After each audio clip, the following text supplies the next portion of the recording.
السلام علیکم ورحمۃ اللہ۔ آج کی ویڈیو میں ہم دو اہم مسائل پر بات کریں گے۔ پہلا مسئلہ یہ ہے کہ عام طور پر مشہور ہے کہ ہاتھوں کی انگلیوں کے ناخن کاٹنے کا مسنون طریقہ یہ ہے کہ سب سے پہلے دائیں ہاتھ کی شہادت کی انگلی سے ناخن کاٹنا شروع کیا جائے، پھر اس کے ساتھ درمیان والی انگلی اور اس طرح آخر تک دائیں ہاتھ کی چھوٹی انگلی کا ناخن کاٹ کر پھر بائیں ہاتھ کی چھوٹی انگلی سے شروع کر کے انگوٹھے تک ترتیب وار ناخن کاٹے جائیں اور سب سے آخر میں دائیں ہاتھ کے انگوٹھے کا ناخن کاٹ لیا جائے۔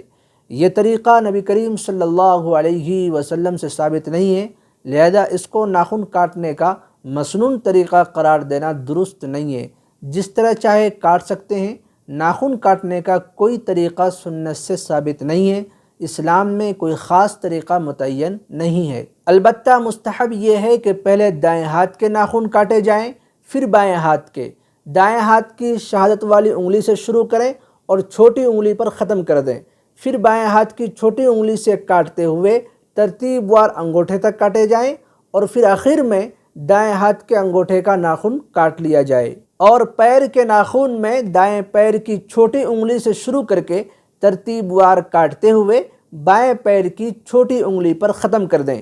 حدیث میں ہے کہ آپ صلی اللہ علیہ وسلم دائیں طرف سے ابتدا کرنے کو پسند فرماتے تھے، اس لیے بعض فقہاء اکرام و کابرین نے ناخن کاٹنے کی یہ ترتیب نقل کی ہے، جسے سلف صالحین کے پسندیدہ ہونے کی وجہ سے مستحب کہہ سکتے ہیں۔ دوسرا مسئلہ یہ ہے کہ جمعہ کی پہلی اذان کے بعد خرید و فروخت کرنا کیسا ہے؟